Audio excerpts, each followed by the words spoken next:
Hi friends, మనకు ఈ వినాయక చవితి పండుగ సందర్భంగా చాలా వరకు విగ్రహాలు ఈ ధూల్పేట ఇతర కొన్ని ప్రాంతాల్లో తయారు చేస్తారు. అవి తర్వాత ఫుట్పాత్ల మీద, రోడ్ల మీద, షాపులలో లేకపోతే దానికి ఒక ఒక ఏరియా ఏర్పాటు చేసుకొని అమ్ముతారు. అందులో అందరూ కొనుక్కుంటారు.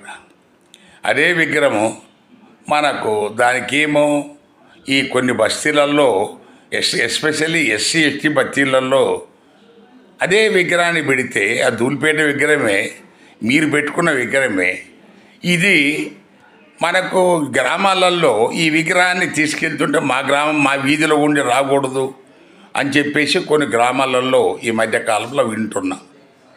అరే అదే దేవుడు కదా, అదే విగ్రహం కదా, మరి మీ వీధిలో పోతే వినాయకుడు పోకూడదా? అంటే వినాయకుడిని అవమానిస్తున్నారా? ఇది చాలా దురదృష్టకరమైన విషయం. ఎందుకంటే గ్రామాలలో వాళ్ళకి ఇంకా చెప్పండి, వాళ్ళకి ఇంకా మన బుద్ధి జ్ఞానము లోక జ్ఞానంతో వాళ్ళు ఆలోచించటం లేదు.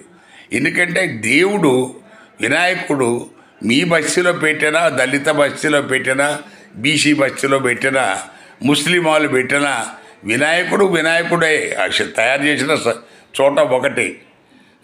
అందువల్ల ఇలాంటి వివక్షలు, తగాదాలు, మళ్ళా గ్రామాలలో కక్షలు, కొట్టుకోటాలు, కేసులు ఇవంతా మనకు ఎందుకు జరుగుతుందో ఒకసారి ఆలోచించాలి పెద్దలు.